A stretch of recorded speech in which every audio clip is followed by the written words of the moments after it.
Dando sequência aí às nossas questões, questão 65, UniOeste 2012. Relativo à produção e consumo de energia pela célula, é correto afirmar que... Bom, quando a gente fala em energia, obtenção, produção, consumo de energia pela célula, é importante que a gente saiba de algumas informações. Olha, a conversão do que comemos e respiramos em energia para a atividade da vida se dá dentro das células, com a participação fundamental de quem? Das mitocôndrias, não é?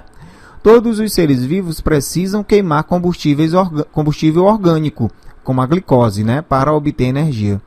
A queima ocorre pelo processo de respiração celular. Esse fenômeno consiste basicamente no processo de extração de energia química de moléculas como os carboidratos e os lipídios. Nesse processo, acontece a sua oxidação, a oxidação dessas substâncias, né, carboidratos e lipídios, produzindo assim o dióxido de carbono e a água. Então, indo aí para a letra A, é correto afirmar que, letra A, o processo que permite as células utilizarem o CO2 como oxidante das moléculas orgânicas é a respiração celular. A gente já pode marcar como falso. A célula ela não usa o CO2 e sim o oxigênio como oxidante de moléculas orgânicas, produzindo assim o próprio CO2, água e energia. Letra B. Lipídios representam o combustível preferido das células, mas, na falta deste composto, as células utilizam glicose ou até mesmo proteínas como fonte de energia. Lipídio representa o combustível preferido? A gente já falou, já comentou em questões anteriores que isso aqui é falso, né? Então, você pode notar, como eu já tinha falado anteriormente, note que muitas das questões dos diversos conteúdos que a gente está vendo, né, são, na realidade, informações repetidas. Então, é por isso que é importante que você pratique resolvendo questões, porque quando você resolve as questões, quando você pratica, muitas das questões de outras questões você consegue responder de forma mais fácil. E muitas das vezes você não precisa nem ler todo o quesito, né? Você já fica atento em alguma parte do quesito e aí, com isso, você já consegue responder a questão. Então, esse quesito ele é falso. O composto preferido não é o lipídio, e sim a glicose, por sua facilidade de quê? De reação. Letra C. Elétrons H+, são capturados durante a glicólise e o ciclo de Krebs para a produção do ácido cítrico, que representa a molécula inicial do processo de respiração. Esse quesito ele também é falso. Deixa eu colocar aqui, ele é falso. Na glicólise, além da produção do ácido pirúvico, molécula inicial do processo, acontece a liberação e não a captura de hidrogênios, né, de H+. Então, esse quesito ele é falso. É importante que você dê uma analisada com mais calma, de forma mais expandida, né, as informações referentes ao ciclo de Krebs, ao processo de respiração, de obtenção de energia aí nas células. Letra D. No organismo humano, a fibra muscular estriada pode realizar o processo de fermentação, que é um processo anaeróbio de produção de ATP. Anaeróbio é quando não se utiliza o oxigênio, né? Produção de ATP. Então, as fibras musculares. Bom, como eu falei anteriormente, as fibras musculares elas precisam de uma grande quantidade de energia para, logicamente, executar suas atividades, não é verdade? E, consequentemente, essas fibras musculares elas necessitam de oxigênio, que a gente absorve onde? Através da respiração.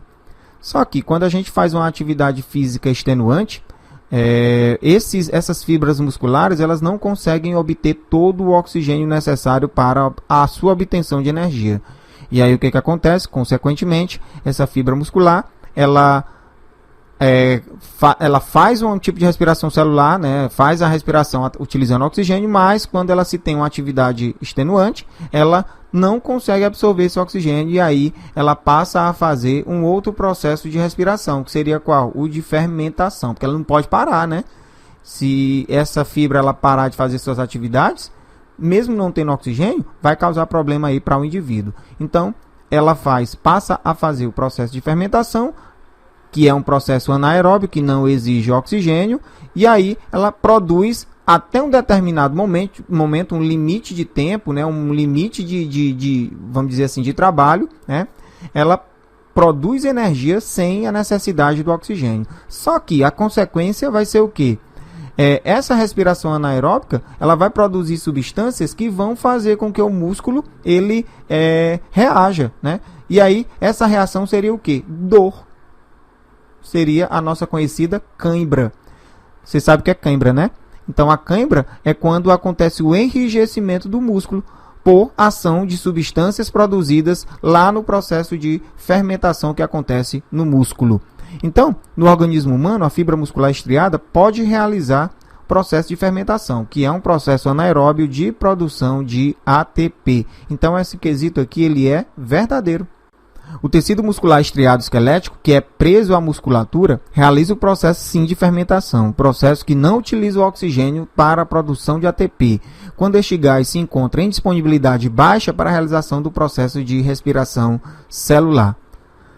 Então, lembre também que tanto na respiração, na fermentação, como na respiração celular, o combustível utilizado vai ser a glicose, claro que utilizado de formas diferenciadas, certo? Muito bem. Letra E. A fonte imediata que permite a síntese de ATP na fosforilação oxidativa é a transferência de fosfato de alta energia provenientes do ciclo de Krebs. Esse quesito, esse aqui é verdadeiro. Esse aqui é falso. O NADH, que é uma molécula que participa do processo de obtenção de energia, e o succinato, produzidos lá no ciclo de Krebs, eles são oxidados, libertando-se energia utilizável pela ATP sintase, que é uma enzima responsável pela produção de ATP.